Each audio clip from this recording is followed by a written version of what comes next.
Je suis hyper triste, mais je suis aussi hyper soulagée parce que beaucoup de mes proches ne me croyaient pas, m'écoutaient pas. Et au final, ces personnes-là m'ont ouvert les yeux et c'est tout ce qui compte pour moi. C'est même pas les gens qui me suivaient, même pas ce qu'on a pu dire sur moi depuis plus d'1 an sur les réseaux. Ça, oui, ça faisait mal. Mais le plus mal, c'était mon entourage, mes proches. Voilà, et juste pour ça, je me sens super soulagée. Et encore une fois, heureusement que Marc... Comme ça sur ma fille à chaque fois. Ils se font cambrioler, la mienne, carrément, elle se fait braquer. J'avais confiance en cette personne. Et qui, en plus de la mettre à l'envers, essaie par tous les moyens de détruire ma fille. Et maintenant, ma fille, elle vit à Dubaï. Je suis même pas près d'elle pour la réconforter, pour être près d'elle, pour l'embrasser, pour lui dire « Maman, tout va bien se passer ». Non, moi je suis coincée à Marseille.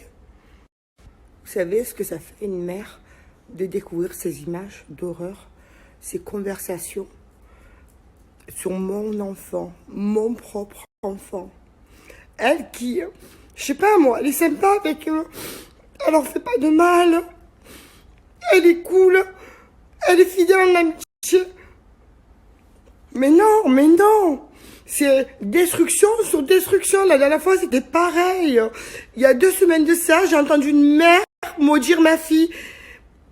Et là, c'est ça, son ami qui essaye de la détruire par tous les moyens en faisant du vaudou sur elle. Comment voulez-vous qu'elle réagisse? Comment voulez-vous qu'on fasse confiance à des personnes après? Est-ce que c'est normal de subir ça? Je me suis calmée, mais le pire, c'est que, vous comprenez, je suis pas près d'elle. Donc même si je lui parle tout le temps, je lui dis, Maëva, reprends ta vie, c'est pas grave, Mamoun.